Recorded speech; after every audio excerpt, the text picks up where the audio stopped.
తలపై ఇరుముడితో అయ్యప్ప స్వాములు రోడ్లపై పాదయాత్రగా వెళుతూ శబరిమలై అయ్యప్ప స్వామి దర్శనం కొరకు పరుగులు తీస్తున్నారు. సికింద్రాబాద్ వైఎంసీఏ గణపతి దేవాలయం నుండి బయలుదేరిన హరిహరపుత్ర అయ్యప్ప భక్త బృందం శబరిమలై పాదయాత్ర నేటికి 21 రోజుకు చేరింది.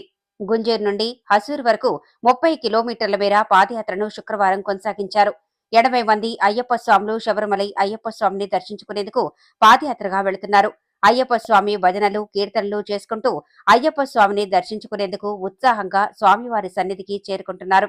పిట్ల ప్రేమ్ కుమార్, విజయలక్ష్మి, మహేంద్ర కుమార్ల కుటుంబ సభ్యులు భిక్షను ఏర్పాటు చేశారు.